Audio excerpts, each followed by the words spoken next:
नमस्कार विद्यार्थियों। हम धातु रूप निर्माण कर रहे हैं, रूप सिद्धि देख रहे हैं। तो हमने टित लकारों का अध्ययन कर लिया है। भू धातु के अंतर्गत टित लकारों से जो रूप बनते हैं वो सारे हमने बना लिए हैं। इसके बाद हम गित लकारों पर आते हैं। तो सबसे पहले है लंग लकार। लंग लकार क्या होता है? अनअद्यतन भूत। इसके बारे में हम पहले बात कर चुके हैं कि 3 प्रकार के भूत होते हैं, जिसमें परोक्ष अनअद्यतन भूत है वो लिट लकार में हमने देख लिया है। और अब जो है वो है अनअद्यतन भूत, यानी जो आज का भूत नहीं है, 2 दिन 3 दिन बाद का, यानी पहले का 2 या 3 दिन पहले का, या आज का भी, मतलब पुराना, पर उसको हमने देखा है। आज का तो अद्यतन भूत हो जाएगा जो हम पढ़ेंगे लुंग लकार में। लेकिन ये क्या है? अनअद्यतन भूत, जो कि कल का, परसों का, 1 महीने पहले का, 1 साल पहले का, लेकिन उसको हमने देखा है। तो वो कैसा हुआ? अनअद्यतन भूत। तो लंग लकार में जो सूत्र लगेगा सबसे पहले वो क्या लगेगा? अनअद्यतने लंग, यानी धातु से अनअद्यतन भूत के अर्थ में जो लकार होता है वो कौन सा होता है? लंग लकार होता है। तो ये भू धातु से लंग लकार हो गया। फिर हम देखेंगे गै की इत संज्ञा हलंत्यम से और ए की इत संज्ञा उपदेश से अजनुनासिक से। तो भू धन लय शेष रहता है, ठीक है, भू धन लय शेष रहता है। फिर वो के वो सारे प्रत्यय लगाने हैं जो पढ़ते आए हैं, जो सब में सेम है।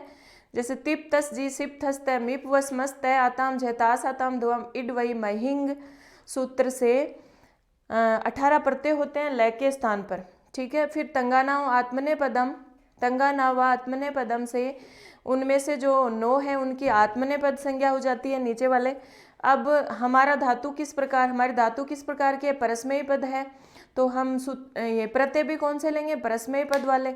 तो परस्मयी पद वाले जो प्रत्यय हैं ऊपर के 9 वो हो जाएंगे, क्योंकि उनकी परस्मयी पद संज्ञा हो जाएगी। लय परस्मयी पद और तंगानाम आत्मने पदम सूत्र लगेगा। ये सारे सूत्र हम अपनी सबसे पहली कक्षा में, जहाँ लट लकार, भू धातु लट लकार का अध्ययन किया था, वहाँ इन सब का अध्ययन कर चुके हैं। तो एक बार वहाँ जाकर सारे बेसिक सूत्रों का अध्ययन करें, उसके बाद आगे पढ़ें। फिर क्या होगा? तिंगस त्रीणी त्रीणी प्रथम मध्यमो उत्तमा से 3 के त्रिक से उनकी प्रथम पुरुष, मध्यम पुरुष, उत्तम पुरुष संज्ञा हो जाएगी। फिर वो जो प्रथम पुरुष, मध्यम पुरुष, उत्तम पुरुष हुए हैं उनकी तानी एक वचन द्विवचन बहुवचनानी अनेक सह सूत्र से एक वचन द्विवचन बहुवचन संज्ञा हो जाएगी। फिर हम प्रथम पुरुष एक वचन का रूप बना रहे हैं, तो से प्रथमय से प्रथम पुरुष एक वचन का प्रत्यय उठाएंगे, और प्रथम पुरुष एक वचन में जो प्रत्यय है वो क्या होगा? भूधन तिप, ठीक है, भूधन तिप। ये प्रक्रिया हम सभी लकारों में करते आ रहे हैं। तिप में पै की इत संज्ञा और भूधन ती शेष रहेगा, ठीक है। अब देखिए यहाँ पे एक नया सूत्र हमें पढ़ने को मिलेगा, जो क्या है?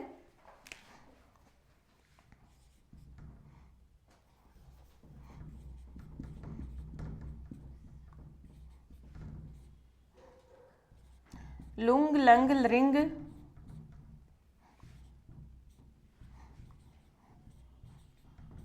छ्वड उदात्त है। टे का डे हो गया है, छ्वट उदात्त है, इस तरह से है ये।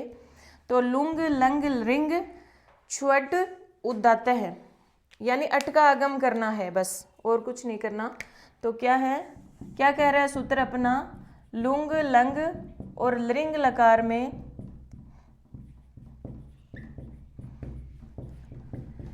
धातु से पूर्व अट का आगम होता है। धातु से पूर्व किसका आगम करता है ये सूत्र? लुंग लंग लिंग छ्व अट उदात्त है सूत्र जो है वो किसका आगम करता है? धातु से पूर्व अट का आगम करता है। आपको पता है अट में टे की संज्ञा हो जाएगी, हलंत्यम से ए शेष रहेगा, और ये धातु से पूर्व ए का आगम हो गया है। ए भू और ती, ये स्थिति हमारे सामने आएगी। फिर हम देखते हैं जिस तरह से हमने भवती रूप बनाया लट लकार में वही सारी चीज़ें करनी है। तो क्या करेंगे? जो सूत्र है तिंग सित सार्वधातुकम, कितनी ही बार इसको पढ़ के आ चुके हैं।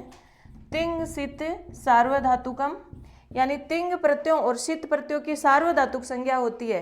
तो ती की सार्वधातुक संज्ञा हो गई। तो सार्वधातुक संज्ञा होने के बाद में क्या होता है? एक सूत्र आता है कर्तरी शप, कि सार्वधातुक प्रत्यय परे होने पर धातु और प्रत्यय के बीच में शप का आगम होता है, शप प्रत्यय का आगम होता है। तो ये ए है, ये भू है, और यहाँ शप प्रत्यय का आगम हो जाएगा और ती शेष रहेगा। और शप प्रत्यय की भी तिंग शित सार्व, क्योंकि ये शित प्रत्यय है ना, तो तिंग शित सार्वधातुकम से वापस शित की भी सार्वधातुक संज्ञा हो जाएगी शप की। और शप में पै की इत संज्ञा, शय की इत संज्ञा, लश्व तदित्य से, और शेष क्या रहेगा, अशेष रहेगा।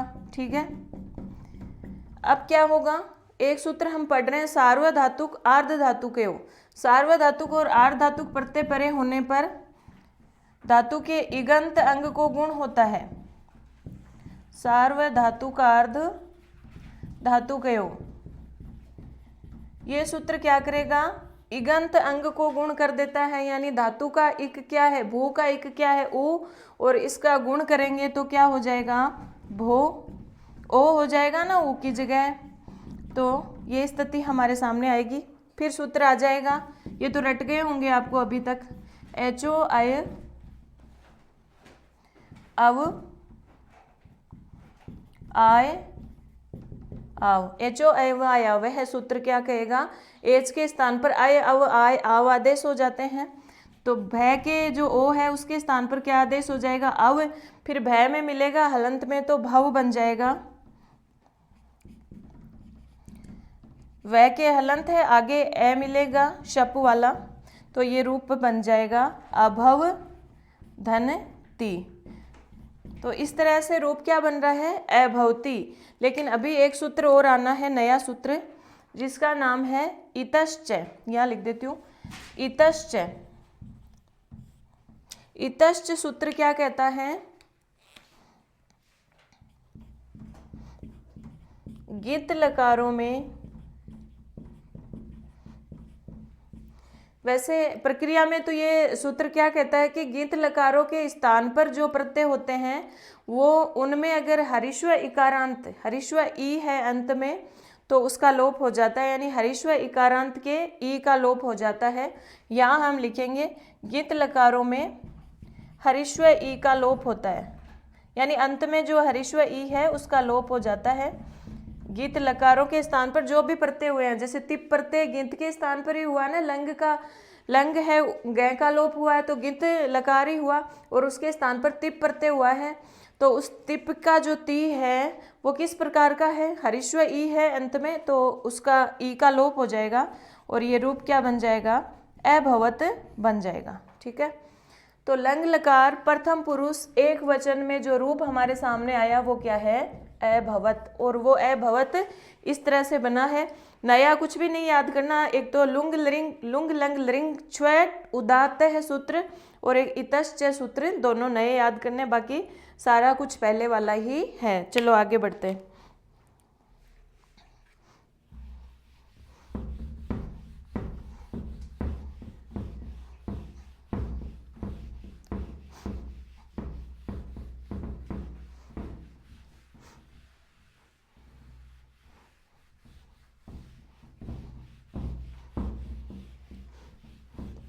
अभव तक हमें बनाना आ गया है, अभव तक सब में वैसे ही बनेगा।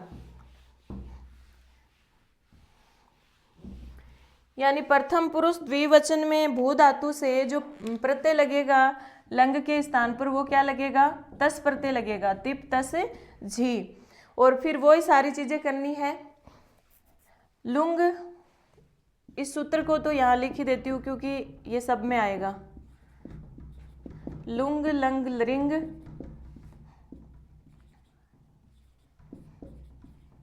छ्वट उदाता है। इस सूत्र से ए का आगम हो जाएगा, अट का आगम हो जाएगा, ए भू और तस, ये स्थिति है। फिर भू का भव बन जाएगा, यानी तिंग सित सार्वधातुकम से तस की सार्वधातुक संज्ञा, कर्तरी शब्द का आगम, और शब्द का अशेष रहेगा। फिर क्या होगा, सार्वधातुक आर्धधातुक एवं, शब की भी सार्वधातुक संज्ञा करनी है, सार्वधातुक आर्धातुकयों से इगंत अंग को गुण हुआ, तो ये स्थिति आई ए भो ए और तस, फिर एचो एवाय आव से अव हुआ, अभव, ए मिल गया इधर अभव और तस, ये स्थिति हमारे सामने है। फिर हमने जो कल पढ़ा था लोट लकार, उसमें एक सूत्र पढ़ा था, क्योंकि लोटो लंगवत यानी लोट लकार में भी सारे परिवर्तन लंग के समान ही हो रहे थे, तो उस समय एक सूत्र पढ़ा था। क्या सूत्र पढ़ा था? तस थस थे मिपाम ताम तम तामह है, यानी तस थस थे और मिप के स्थान पर ताम तम तय और अम आदेश होंगे। ये देखा था कल हमने। तिस के स्थान पर तो होगा, तस के स्थान पर तो क्या होगा? ताम, थस के स्थान पर होगा तम, थ के स्थान पर आदेश होगा तय, और मिप के स्थान पर होगा अम। और ये सारे आदेश हैं वो किस में होंगे? गित लकारों में, गित लकारों में। ये परिवर्तन गित लकारों में होने हैं। तो अब देखो थस के स्थान, जो तस है उसके स्थान पर क्या आदेश हो जाएगा? प्रथम पुरुष द्विवचन में ए भव तो बना हुआ ये हमारा, और तस के स्थान पर जो आदेश करना है वो क्या करना है? ए भव ताम, ताम आदेश कर दिया, तो कुछ भी नहीं करना पड़ा। प्रथम पुरुष द्विवचन में रूप क्या बन गया? ए भवताम, ए भवत ए भवताम।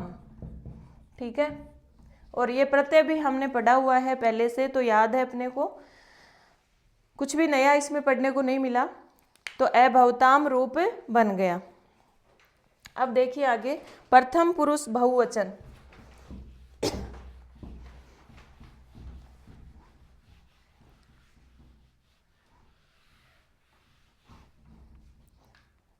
प्रथम पुरुष बहुवचन में जो प्रत्यय लगेगा वो क्या है? झी प्रत्यय लग जाएगा। ठीक है, फिर वही इससे अटका आगम ए भू और झी, भू से भव बन जाएगा, तिंगसित सार्वधातुकम, कर्तृशब्द सार्वधातुक आर्धधातुकयो, और अपना एचो एवाय आवे है। ये सारी चीजें करके भव रूप बन गया, ए भव और झी, ये स्थिति हमारे सामने है। ठीक है, अब एक सूत्र हम पढ़ते आ रहे हैं, जो अंत है, जो क्या करता है? प्रत्यय के अवयव झ के स्थान पर अंत आदेश करता है। पीछे वाली कक्षाएं पढ़ेंगे तो ही समझ में आएगा सारा। तो झ के स्थान पर अंत आदेश करता है और ई मिलेगी तो अंति बन जाएगा। सिर्फ ये झ के स्थान पर करता है, और झ की ई की मात्रा हम इसमें मिला देंगे तो ये रूप बनेगा। अब ये ए भवांति बन रहा है, ए प्लस ए से दीर्घ हो रहा है, लेकिन एक सूत्र हम और पढ़ के आए हैं, जो क्या है? अतो गुणे, यानी गुण संज्ञक ए ओ में से कोई भी परे होने पर, कोई भी बाद में होने पर हरिश्व ए को दीर्घ नहीं होता, बल्कि क्या होता है? पर रूप एकादेश हो जाता है। यानी ये और ये मिलके दोनों के स्थान पर एक ही ए रहेगा, यानी दीर्घ संधि नहीं होती, पर रूप संधि हो जाती है यहाँ पे। तो एक ही ए रहेगा तो रूप क्या बन जाएगा? भवांति नहीं बनेगा, ए भवंती बन जाएगा। तो ये रूप क्या बन गया? ए भवंती बन गया। फिर हम वापस वही सूत्र लगाएंगे, इतश्च। इतश्च सूत्र क्या कहता है कि गित लकारों में, गित लकारों के स्थान पर जो भी पढ़ते हुए हैं उनमें हरिश्व ई का लोप हो जाता है, तो ये ई का लोप हो गया और ए भवंत रूप बन गया। ई गई तो तय हलंत रहा, और आगे एक सूत्र आएगा जो प्रत्यय आदि में आपने पढ़ा होगा, संयोगा अंतस से, संयोगातंस से लोप है, संयोग अंतस से लोप है।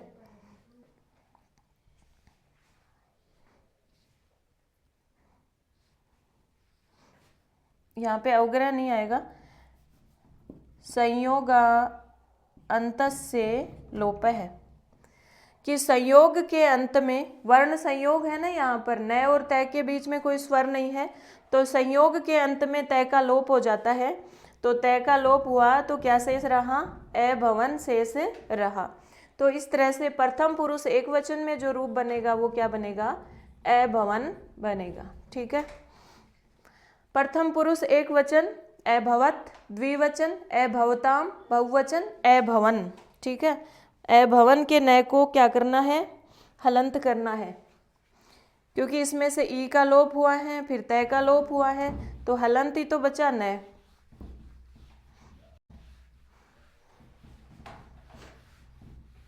अब देखिए मध्यम पुरुष एक वचन में कौन सा प्रत्यय लगेगा, तिप तस जी सिप तस थ। तो प्रत्यय कौन सा आया, सिप। भू धातु के साथ हम कौन सा प्रत्यय लगाएंगे, सिप प्रत्यय लगाएंगे। सिप प्रत्यय लगा दिया और ये हमारा सूत्र है ही, ये क्या करेगा, अट का आगम कर देगा। तो सिप में पै का लोप हो जाएगा, आपको पता ही है, हलंतेम से ए भू और सी। फिर भू का भव बन जाएगा, जो बना दिया हमने, सारे सूत्र आपको रट गए होंगे अभी तक। तो ए भव और ये सी। फिर कुछ भी नया नहीं करना, सूत्र लगाना है इतश्च, और इतश्च जो है वो गित लकारों में जो हरीश्व ई है उसका लोप कर देगा। तो क्या बचेगा, ए भव और स भी कौन सा, हलंत, क्योंकि ई चली गई, इसमें से स्वर चला गया, तो ए भवस। अब आपको पता है स सजुसो रू, इनको लिखने की जरूरत है ही नहीं, स सजुसो रू, और जो खरवसानियो विसर्जनीय सूत्र, सकार का क्या कर देंगे, विसर्ग कर देंगे, तो ए भव है रूप बन जाएगा। तो मध्यम पुरुष एक वचन में जो रूप बनेगा वो क्या बनेगा, ए भव है बनेगा। चलिए अब चलते हैं मध्यम पुरुष द्विवचन। सूत्र क्या लगेगा, थस।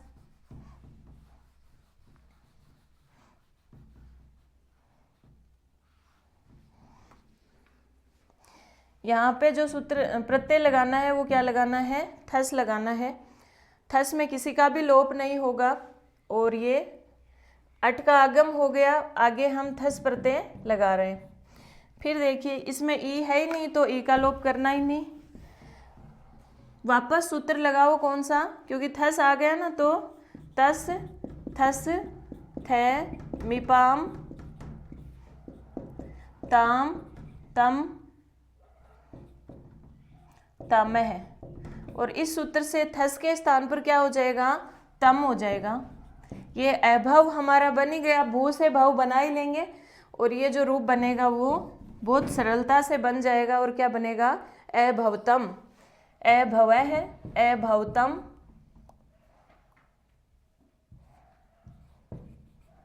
ये मध्यम पुरुष द्विवचन में बन गया। अब मध्यम पुरुष बहुवचन की ओर चलिए। इसमें बस स नहीं आएगा, तिप तस जी सिप थस थ, तो ये थ प्रत्यय, ये थ प्रत्यय, भू से भव बना लिया, थ प्रत्यय। अब ये जो तस थस थ मिपाम ताम तन, तामय सूत्र क्या कहता है, थ के स्थान पर क्या करना है, तय करना है, और ये हो गया, रूप क्या बन गया, अभवत। अभवत में ध्यान रखना, प्रथम पुरुष एक वचन में जो अभवत बना है उसको लगा है क्या, हलंत, और जो यहाँ बनेगा मध्यम पुरुष बहुवचन में उसको हलंत नहीं है, ये अभवत और ये अभवत है। ठीक है, दोनों में फर्क क्यों है, क्योंकि उसमें हमने इतश्च से ई का लोप किया था, इसलिए हलंत तय बचा, स्वर रहित व्यंजन बचा। यहाँ पे सीधा सीधा थ के स्थान पर तय हुआ है ये, क्योंकि वहाँ पर जो था तिप तस झी प्रत्यय था, तो तिप प्रत्यय था, तिप में ई का लोप किया था, ती का, तो तय बचा था, वो हलंत था। यहाँ पर क्या था, थ प्रत्यय था जो हलंत नहीं था खुद भी, और उसके स्थान पर जो तय हुआ था वो भी हलंत नहीं है, तो तय वैसा का वैसा जुड़ गया। तो यहाँ पे हलंत है, यहाँ नहीं है। बहुत बार ये गलती होती है कि हम रूप लिखाया जाता है, रूप लिखने को दिया जाता है, हमें ऑप्शन में पूछा जाता है कि भू धातु लंग लकार मध्यम पुरुष बहुवचन का रूप कौन सा है, तो हम इसको और इसको एक समान समझ लेते हैं और हलंत वाला अभवत करी आते हैं, जो हमारा गलत होता है। तो आपने देखा होगा कि किस तरह से अभवत बना है और बिना हलंत का बना है। तो इसको अब याद रखिएगा, कभी नहीं भूलना।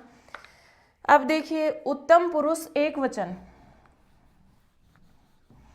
उत्तम पुरुष एक वचन में कौन सा प्रत्यय लगेगा? मिप प्रत्यय, मिप प्रत्यय लग जाएगा। मिप में पै की संज्ञा मी शेष रहेगा, मी शेष रहेगा। भू से भाव बना लेंगे और मी। अब आप देखिए तस थस थ मिपाम ताम तन, तामय सूत्र क्या कहता है? मिप के स्थान पर हमें क्या करना है? यहाँ अम को हलंत लगाएंगे, मिप के स्थान पर अम आदेश करना है, अम आदेश कर देंगे। अब देखिए ये ए भवाम बन रहा है, ए और ए मिलकर के आ बन रहे हैं, लेकिन नहीं, हम सूत्र लगाएंगे अतो गुणे, क्योंकि आगे ए है ना, गुण संज्ञक है। तो ये जो ए है उसको दीर्घ नहीं होकर पर रूप हो जाएगा और ये रूप क्या बन जाएगा? ए भवम। तो उत्तम पुरुष एक वचन में क्या बनेगा? ए भवम। इसमें भी नया सूत्र नहीं पढ़ना पड़ा है हमें, और अब कोई नया सूत्र नहीं आएगा, ये पूरा बन जाएगा आराम से। यहाँ पे एक इतश्च है और एक ये लुंग लरिंग लंग छट उदात वाला सूत्र ही आपको पढ़ना था। तो ये उत्तम पुरुष एक वचन क्या बन गया? अभवम। अब द्विवचन देखिए, मिप वस और मस, ठीक है। अब ये तस थस वाला काम नहीं आएगा अब, क्योंकि ये चार के लिए ही था, चारों हो चुके हैं। अब भू धातु के साथ कौन सा प्रत्यय लगाना है? वस। यहाँ भी वस प्रत्यय आ जाएगा। वस में स का लोप नहीं होगा, क्योंकि न विभक्तौ तुष्मा और भू का भव बना लिया हमने और आगे वस प्रत्यय लगा दिया। अब देखिए एक भू धातु लटलकार में आपने एक सूत्र पढ़ा था, अतो दीर्घो यही, अतो दीर्घो यही, यानी अपदांत अकार को, अपदांत अकार को यानी ए को दीर्घ होता है कब? जब आगे कोई ऐसा प्रत्यय हो जिसके शुरुआत में, जिसके प्रारंभ में यह प्रत्याहार का वर्ण हो, और यह प्रत्याहार में आपको पता ही है कि वह भी आता है, यह के बाद में तुरंत वह आता है, तो वह को दीर्घ हो जाएगा, यानी अपदांत आकार को दीर्घ हो जाएगा, भव के वह को वा हो जाएगा, ए को आ हो जाएगा। तो ये रूप दीर्घ होने पर क्या बनेगा? ये सूत्र पहले की क्लासों में अच्छी तरह से पढ़ चुके हैं, इसलिए इनको जल्दी जल्दी पढ़ रहे हैं हम। और अब आपको पता है स का विसर्ग हो जाएगा, स सजुसो रू से और खरव सानियो विसर्जनीय से, तो अ भवावह रूप बनता है।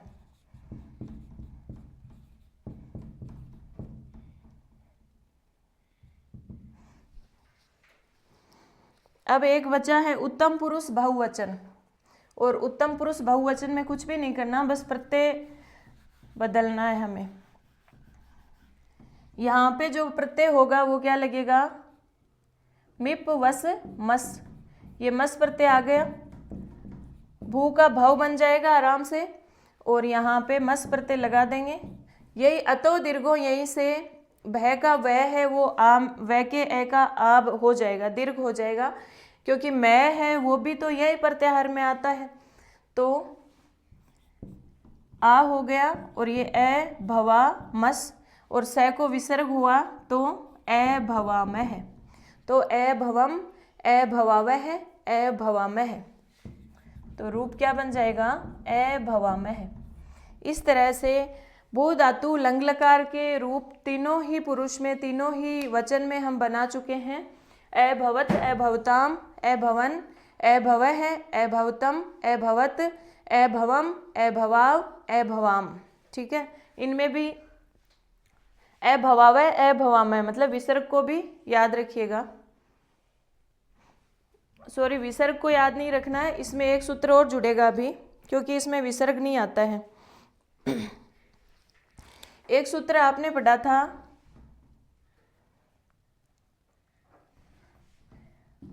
नित्यम गित, कल पढ़ा था लोट लकार में, नित्यम गित। गित लकारों में गित लकारों के उत्तम पुरुष में वस और मस के स का लोप हो जाता है। तो ये स है, इसका लोप हो जाएगा। और पहले वाले में भी कर लेना, यानी उत्तम पुरुष के द्विवचन में भी कर लेना, अभवाव बनेगा। इसमें जो ये अपना विसर्ग है उसको नहीं लगाएंगे। नित्यम गीत, यानी नित्यम गीत सूत्र क्या कहता है, जितने भी गीत लकार हैं उनमें जो वस और मस है उसके स का लोप हो जाता है। तो स का लोप हो जाएगा, तो स का लोप हो जाएगा तो सिर्फ अभवाम ही तो बनेगा। तो अभवाव, अभवाम, इनके विसर्ग नहीं लगेगा। लंग लकार में सिर्फ अभव है, इसके ही विसर्ग है, बाकी किसी के विसर्ग नहीं है।